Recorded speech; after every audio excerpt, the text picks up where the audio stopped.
형님, 시작하기 전에 질문 몇 개만 던져보겠습니다. 소리내어 대답하실 필요는 없습니다. 그냥 속으로 한번 생각해 보십시오. 그녀가 22살에서 28살 사이 매주 금요일 밤마다 어디에 있었는지 아십니까? 아는 남자, 예전에 연락하던 남자, 6개월 전 술집에서 딱 한 번 본 남자, 그리고 기회만 엿보고 있던 남자들까지요. 그녀는 그중 몇 명에게 답장을 보냅니다. 전부는 아닙니다. 어장관리가 필요한 딱 그 남자들에게만요. 고마워. 오빠도 잘 지내지? 이따 마주치면 인사해. 그녀는 당장 오늘 밤 그들과 잠자리를 가질 생각은 없습니다. 아직은요. 그저 인맥의 불씨를 살려둘 뿐입니다. 밤 10시가 되면 그녀들은 첫 번째 술집에 도착합니다. 평범한 식당이 아닙니다. 음악 소리는 크고 술은 독하고 남녀 성비가 3대1쯤 되는 그런 헌팅 술집입니다. 20분도 채 안 돼서 남자들이 다가옵니다. 형님, 여기서 아셔야 할 게 있습니다. 그녀는 그들을 쳐다보지도 않고 거절하는 게 아닙니다. 그녀는 그들을 관리합니다. 남자들이 술을 사주게 만들 만큼만 적당히 흘리죠. 농담에 웃어주고 팔을 살짝 터치하고 계속 연락하자며 인스타그램 아이디를 교환합니다. 오늘 밤 그 남자와 당장 어떻게 해볼 생각은 없지만 씨앗을 뿌려두는 겁니다. 자정이 되면 그녀들은 클럽에 갑니다. 여기서부터 그녀가 형님에게 하는 말과 실제 일어나는 일이 완전히 갈라집니다. 술과 음악, 어두운 조명, 그리고 스테이지에서 밀착된 몸들 사이에서 선은 무너집니다. 그녀는 모르는 남자들과 춤을 춥니다. 아주 밀착해서요. 남자의 손은 그녀의 골반과 허리를 감싸고 남자의 숨결은 그녀의 목덜미에 닿습니다. 다음 날 형님이 이에 대해 물어보면 이렇게 대답하겠죠. 그냥 춤만 춘 거야. 아무 일도 없었어. 다들 그렇게 놀아. 하지만 형님, 새벽 1시에 클럽에서 그냥 춤만 추는 건 관객을 두고 하는 전이나 다름없습니다. 그리고 때로는, 매번은 아니지만 때로는 그 남자들 중 한 명이 다음 주 그녀와 문자를 주고받는 그놈이 됩니다. 형님은 절대 그놈의 이름을 알 수 없겠죠. 왜냐하면 일요일 아침 그녀가 형님에게 굿모닝, 주말 잘 보냈어? 라고 문자를 보낼 때쯤이면 모든 증거는 이미 사라지고 없으니까요. 사진은 숨겨지거나 지워졌고 DM창은 깨끗하게 비워졌고 남자들의 번호는 여자 이름으로 저장되어 있습니다. 월요일 저녁 데이트에 나온 그녀는 형님이 아는 그 단정하고 다정한 여자의 모습 그대로일 겁니다. 하지만 금요일 밤 그녀는 완전히 다른 사람이었습니다. 이제 그녀가 핸드폰으로 무슨 짓을 하는지, 왜 형님이 그걸 절대 볼 수 없는지 말씀드리겠습니다. 아마 눈치채셨을 겁니다. 그녀는 핸드폰을 화장실, 부엌, 심지어 30초 동안 다른 방에 갈 때도 어딜 가든 들고 다닙니다. 형님이 악의 없이 그 핸드폰을 집어들기만 해도 그녀는 몸을 굳히죠. 작년 그녀의 생일에 몇 명의 남자가 생일 축하 문자를 보냈고 그들이 누구였는지 아십니까? 그녀가 왜 매주 문자 내역을 지우는지 아십니까? 발리, 방콕, 그리고 양양으로 떠났던 그 여자들만의 여행에서 그녀가 대체 뭘 했는지 아십니까? 뭐 하는 거야? 내 거잖아. 형님, 저는 형님 보고 그녀의 핸드폰을 몰래 뒤져보라는 게 아닙니다. 이건 사생활 존중의 문제가 아닙니다. 이건 철저한 방어입니다. 그녀의 핸드폰은 증거 보관소이기 때문입니다. 그 안에는 이런 것들이 있습니다. 그녀가 매주 지워버리는 문자 내역. 아무것도 없어서 지우는 게 아닙니다. 거기에 모든 게 있기 때문에 지우는 겁니다. 그녀는 형님이 모르는 남자들과 연락하고 있습니다. 시도 때도 없이는 아니지만 그들이 언제든 대기 상태로 있도록 적당히 선을 유지하죠. 오랜만이네. 얼굴 안 본 지 꽤 됐다. 조만간 얼굴 한번 보자. 그 남자들이 답장을 보내면 그녀도 답장을 합니다. 관계의 문을 열어둘 딱 그만큼만요. 하지만 매주 일요일 밤 새로운 한 주가 시작되기 전에 그녀는 핸드폰을 켜서 지웁니다. 전부 다는 아니죠. 의심을 살 만한 대화방만 골라서 지웁니다. 인스타그램 DM창은 절대 언급하지 않죠. 지금도 읽지 않은 DM이 15개는 쌓여 있을 겁니다. 수작 부리는 남자, 딱 한 번 만난 남자, 그녀를 팔로우하며 모든 게시물에 좋아요를 누르는 남자들, 그녀가 그들 모두에게 답장할까요? 아닙니다. 하지만 차단하지도 않습니다. 그저 자기 주위를 맴돌게 내버려 둡니다. 그 어장 관리남들은 그녀에게 필요할 때마다 자존감을 채워주는 역할을 하니까요. 몇 주에 한 번씩 우울해지거나 형님이 일 때문에 바쁘거나 형님의 말에 기분이 상했을 때 그녀는 그 DM창을 열고 한 명에게 답장을 보냅니다. 자신에게 여전히 선택지가 많다는 걸 확인받기 위해서 말입니다. 숨겨진 사진첩도 있습니다. 핸드폰에 사진 숨기기 기능이 있는 거 아시죠? 그녀에게는 형님이 절대 볼 수 없는 앨범들이 있습니다. 여행 가서 찍은 사진, 파티 사진, 지금은 얼굴이 잘려나갔지만 한때는 함께였던 남자들과 찍은 사진들. 왜 간직할까요? 왜 지우지 않을까요? 그건 전리품이자 과거의 기억이며 형님 앞에서는 다른 사람인 척 연기하고 있지만 여전히 그녀 스스로 놓지 못하는 과거 자신의 모습에 대한 증거이기 때문입니다. 그리고 형님의 속을 뒤집어 놓을 진짜 수법이 있습니다. 그녀는 연락처의 이름을 바꿉니다. 가끔 연락 오는 그 민수라는 친구, 사실 민수가 아닙니다. 성민입니다. 대학 시절에 잤던 남잔데 형님과 나란히 앉아 있을 때 그 이름이 화면에 떠도 형님이 의심하지 않도록 평범한 중성적인 이름으로 바꿔놓은 겁니다. 형님, 만약 형님이 50살이 넘으셨고 한 번의 결혼 생활을 겪어보셨다면 이미 이런 비슷한 일을 겪어보셨을지도 모릅니다. 뼈저린 경험을 통해 알게 되셨을 수도 있죠.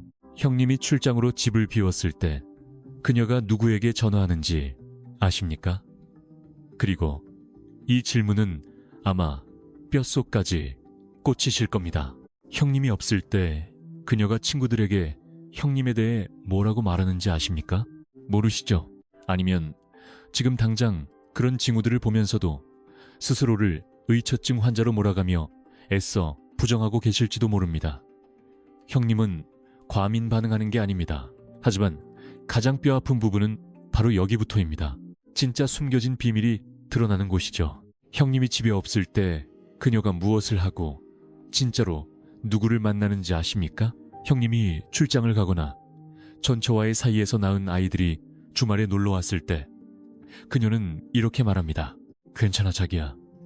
나는 애들이랑 놀면 되니까 자기 볼 일 봐. 참 배려심 넘치는 말 같죠? 실제로는 이렇습니다. 형님이 집을 비우는 순간 그녀는 누군가에게 문자를 보냅니다. 항상 같은 남자는 아닙니다. 전 남자친구일 때도 있고 직장 동료일 때도 있고 헬스장에서 알게 된 남자일 때도 있습니다. 아주 가벼운 문자부터 시작하죠. 진짜 오랜만이다. 커피 한잔 할래? 커피는 술이 되고 술은 저녁 식사가 됩니다.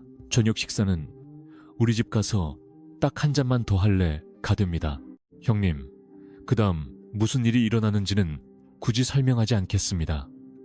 하지만 이 모든 걸 알아채기 거의 불가능하게 만드는 이유가 있습니다.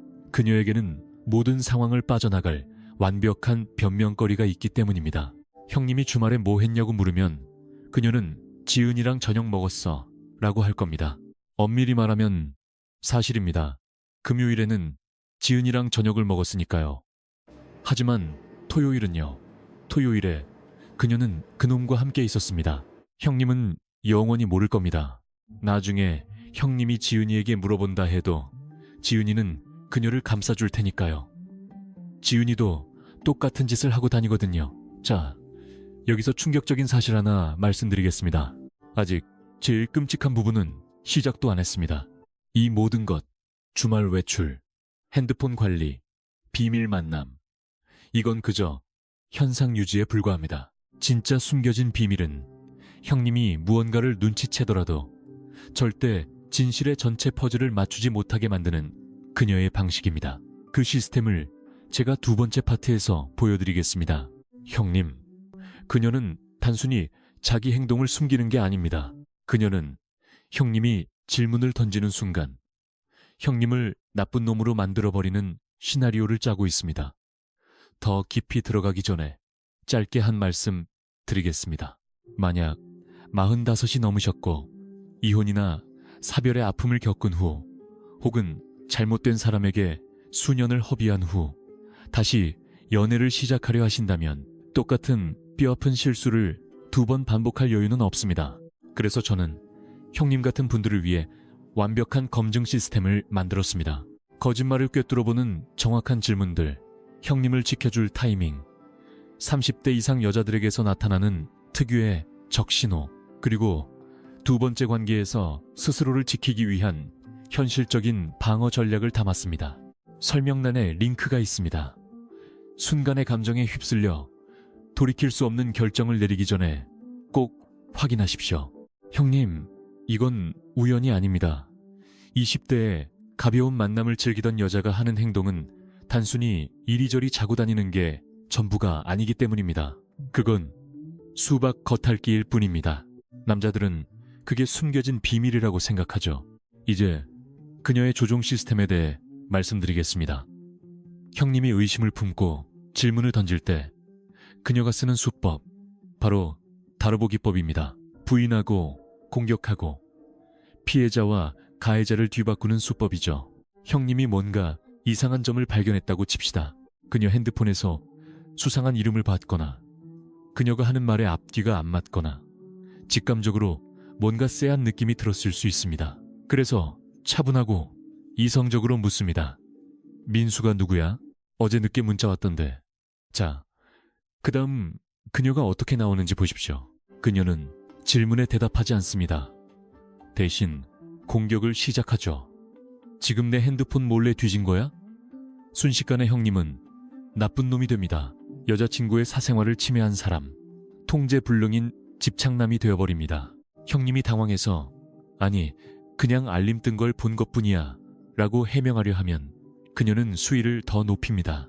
내가 오빠한테 어떻게 했는데 나를 이거밖에 안 믿어? 이래서 내가 전 연애에서도 진짜 힘들었는데. 형님, 이게 바로 다르 보입니다. 그녀는 20대 때 이 기술을 완벽하게 터득했습니다. 남자가 진실에 다가올 때마다 이 수법을 썼고 늘 먹혀들었으니까요. 너무나 잘 통했기에 35이 된 지금은 거의 자동 반사적으로 튀어나옵니다. 여기서 제일 최악인 게 뭔지 아십니까? 형님이 결국 사과하게 될 거란 겁니다. 합리적인 질문을 한 것에 대해 사과하고 수상한 점을 눈치챈 것에 대해 사과하고 형님 본인의 직감을 믿은 것에 대해 사과하게 됩니다. 그러면 그녀는 그 사과를 아주 너그럽게 받아주겠죠. 오빠가 아기로 그런 거 아닌 건 알아. 그냥 나를 좀 믿어줬으면 좋겠어. 형님은 더 믿겠다고 약속할 겁니다. 하지만 형님, 이건 믿음의 문제가 아닙니다.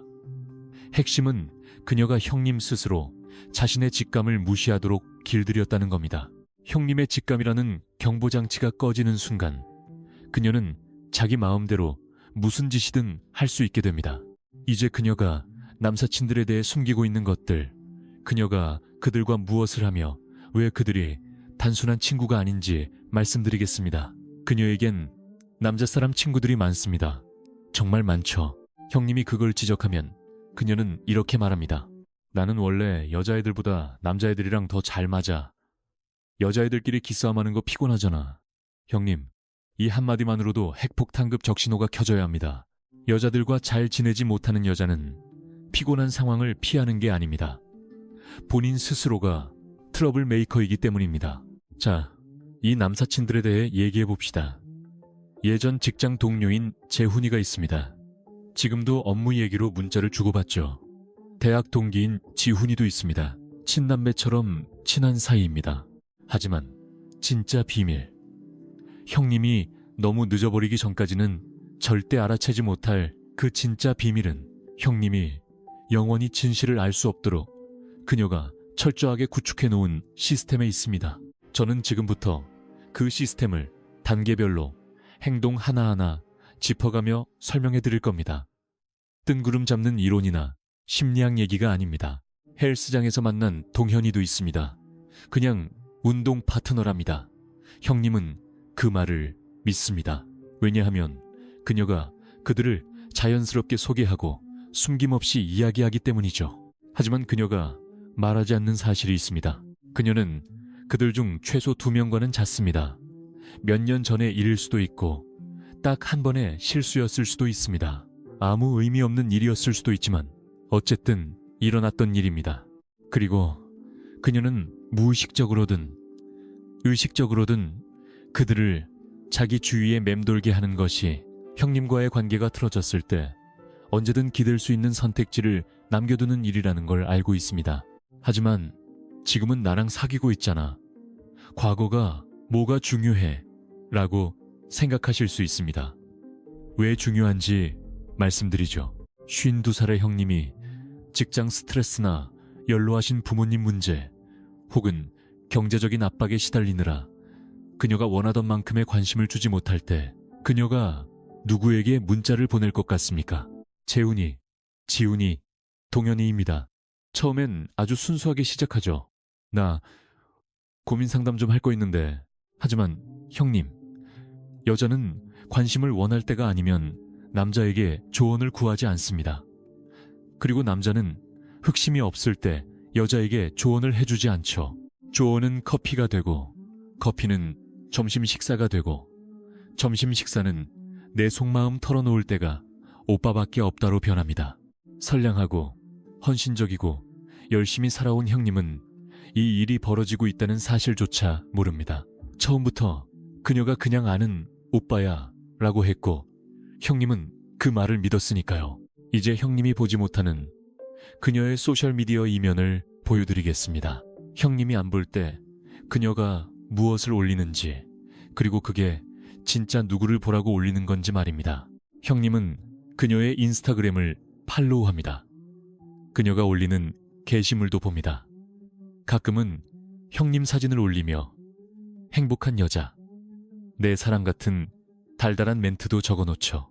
형님은 기분이 좋습니다. 그녀가 형님과 만난다는 걸 자랑스러워한다고 느끼니까요. 하지만 형님, 그녀가 올리는 다른 게시물들을 유심히 살펴보십시오.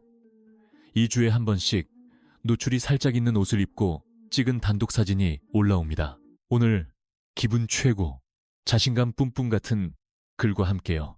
1시간도 안 돼서 좋아요 200개, 댓글 50개가 달립니다. 대부분이 남자들입니다. 미모, 미쳤다. 이런 여자가 왜 아직 싱글이지? 그녀는 그 댓글들에 좋아요를 누릅니다. 가끔은 답글도 달죠. 고마워요, 센스쟁이. 인스타그램 알고리즘 때문에 형님 피드에는 이런 소통이 다 안 보일 수도 있지만 뒤에서는 분명히 일어나고 있습니다. 그녀가 그런 사진을 올리는 건 자기 만족을 위해서가 아닙니다. 자기 어장 속 남자들에게 자기가 여전히 시장에 나와 있다는 걸 상기시키기 위해서입니다.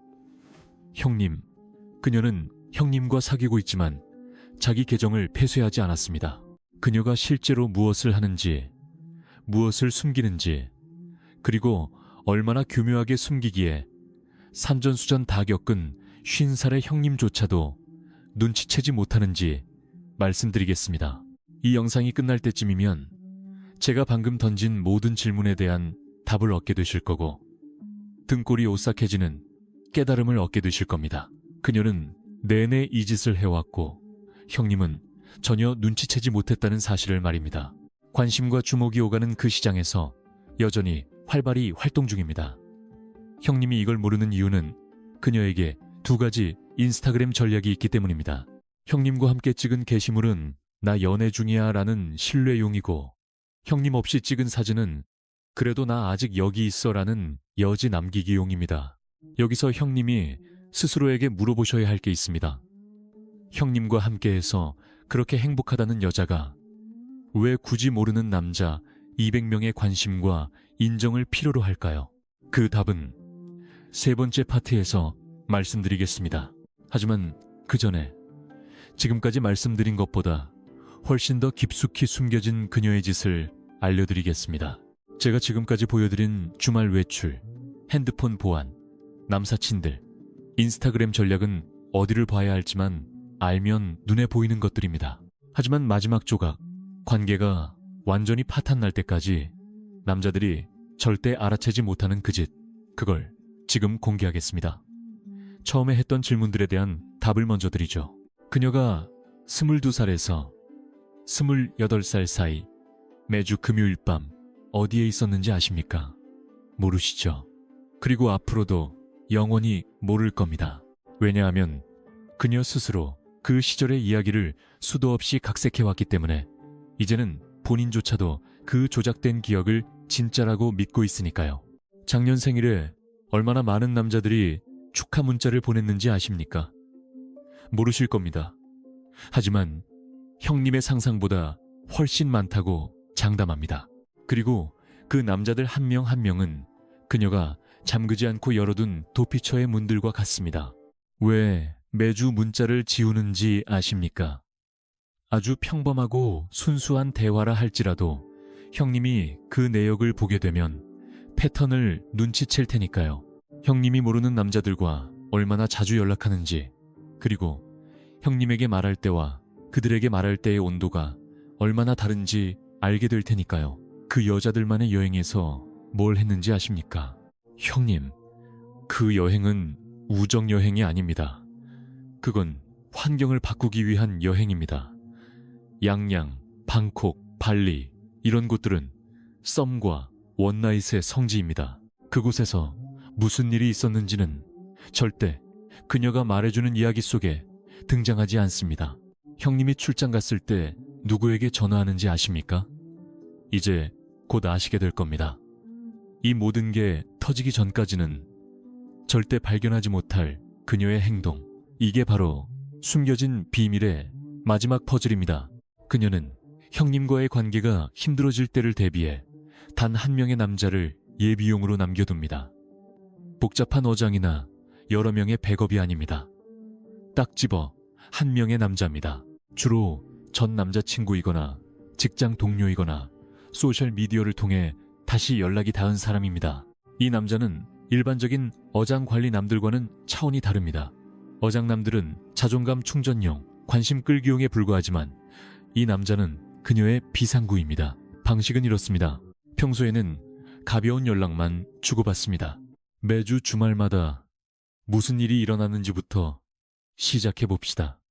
그녀가 주말에 하는 일, 그리고 형님에게 했다고 말하는 일 말입니다. 그녀는 주말에 대해 이렇게 말하죠. 아, 그냥 애들이랑 놀았어. 밥 먹고 술 한잔 가볍게 했지. 재밌었어. 별일 없었고 너무 자주도 아니고 딱 적당히요. 몇 달에 한 번 안부 문자, 게시물에 좋아요 누르기, 생일에 오랜만이네, 축하해 정도의 메시지. 그러다 형님과의 관계가 삐걱거릴 때, 형님이 스트레스를 받고 경제적으로 힘들고 그녀가 원하는 만큼 신경을 못 써줄 때 그녀는 그 남자와 연락하는 횟수를 늘리기 시작합니다. 처음에는 감정적인 교류로 시작하죠. 지금 만나는 사람은 나를 잘 이해 못하는 것 같아. 그 다음엔 비교하기 시작합니다. 오빠는 내 마음 진짜 잘 알아줬는데. 그러다 결국 육체적인 관계로 넘어갑니다. 오빠 보고 싶다. 형님, 뭔가 잘못 돌아가고 있다는 걸 깨달았을 때쯤이면 그녀는 이미 반쯤 형님을 떠난 상태일 겁니다. 하지만 형님의 억장을 무너뜨릴 가장 끔찍한 부분은 따로 있습니다. 그녀는 이 모든 책임을 형님에게 뒤집어 씌울 겁니다. 이렇게 말하겠죠. 오빠 맨날 일 핑계로 바쁘다고 나한테 신경도 안 썼잖아. 나는 외로웠어. 내가 더 사랑해달라고 계속 시그널 보냈잖아. 어쩌면 그녀의 말이 부분적으로는 사실일 수도 있습니다. 형님이 바빴을 수도 있고 스트레스를 받았을 수도 있고 더 잘해줄 수 있었을지도 모릅니다. 하지만 형님, 이것만은 명심하십시오. 신의를 지키는 여자는 위기가 찾아오면 그 위기를 함께 극복하려 애씁니다. 하지만 언제든 환승할 준비가 되어 있는 여자는 위기가 찾아오면 그냥 비상구로 빠져나갑니다. 그녀가 그토록 쉽게 떠날 수 있는 이유는 지난 10년 동안 끊임없이 이별과 환승을 연습해왔기 때문입니다. 20대 시절 수없이 반복했던 짧은 연애들이 다 훈련이었습니다. 권태기를 느끼고 다른 남자에게 갈아탈 때마다 그건 다음을 위한 리허설이 된 겁니다. 35이 된 지금 그녀는 프로입니다. 형님이 상황을 파악하기도 전에 그녀는 이미 마음을 완벽하게 정리할 수 있습니다. 형님이 홀로 앉아 내가 뭘 잘못했나 자책하고 있을 때쯤 그녀는 이미 다른 남자의 품에 안겨 있을 겁니다. 자, 형님, 이제 결론을 내리겠습니다. 20대 가벼운 만남을 즐기던 여자는 무엇을 남길까요? 그녀는 하나의 시스템을 구축합니다. 끊임없이 관심을 갈구하는 시스템, 수많은 선택지를 쥐고 있는 시스템, 언제든 도망칠 비상구를 만들어두는 시스템, 그리고 모든 걸 남 탓으로 돌리며 교묘하게 빠져나갈 완벽한 변명거리 시스템입니다. 이 시스템은 그녀가 30살이 넘는다고 해서 마법처럼 사라지지 않습니다. 그 시스템 자체가 그녀의 인격이 되어버립니다. 남자들이 절대 알아채지 못하는 숨겨진 진실은 그녀의 과거가 문란했다는 사실 자체가 아닙니다.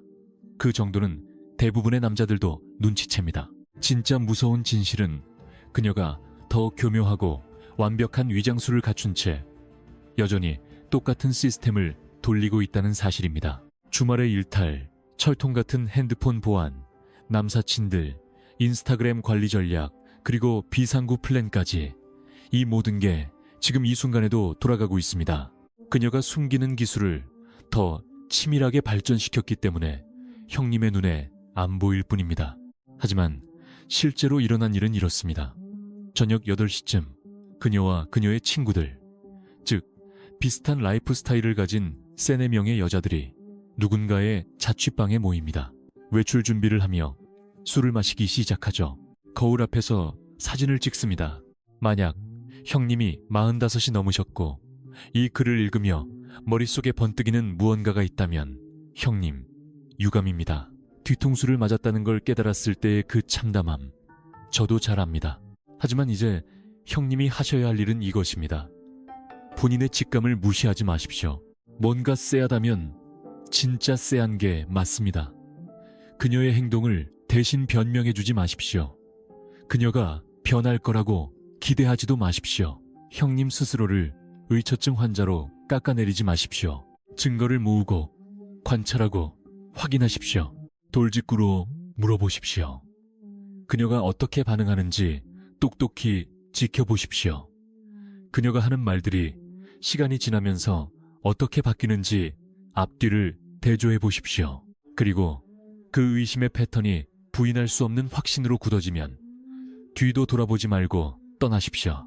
이건 형님이 여성 혐오주의자라서도 아니고 꼬인 사람이라서도 아닙니다. 형님은 이제 50살이고 지난 15년 동안 똑같은 사기극을 벌여온 여자에게 형님의 아까운 남은 인생을 낭비할 시간이 없기 때문입니다. 제가 방금 말씀드린 모든 내용은 제가 만든 가이드북에 담겨 있습니다. 정확히 어떤 질문을 던져야 하는지, 어떤 행동을 주시해야 하는지, 형님을 지키기 위한 타이밍은 언제인지, 그리고 다시 연애를 시작하는 45세 이상의 남성들을 위한 법적, 현실적 방어 전략까지 전부 들어 있습니다. 아래 링크에 있습니다. 구해서 꼭 읽어보시고 숙지하시고 써먹으십시오. 왜냐하면 형님, 두 번째로 똑같이 당하는 건 변명의 여지가 없기 때문입니다. 정보는 다 드렸고 패턴은 명확합니다. 이제 형님이 이미 본능적으로 알고 있는 그 직감을 외면하지만 않으시면 됩니다. 그녀와 싸우지 않고도 그녀의 숨겨진 어장 네트워크를 박살낼 수 있는 구체적인 질문 리스트를 원하신다면 댓글에 시스템이라고 적어주십시오.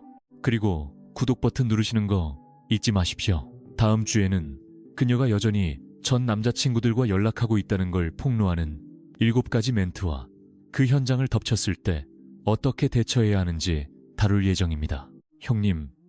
형님은 이젠 거짓된 연극이 아니라 진짜 평화를 누릴 자격이 있습니다. 노출이 있는 사진, 옷매무시를 점검하는 사진, 아슬아슬하게 보여주기 위해 계산된 사진들입니다. 그 사진들은 불금 또는 이게 힐링이지 같은 멘트와 함께 인스타그램에 올라갑니다. 그리고 몇 분 지나지 않아 DM이 쏟아지기 시작하죠.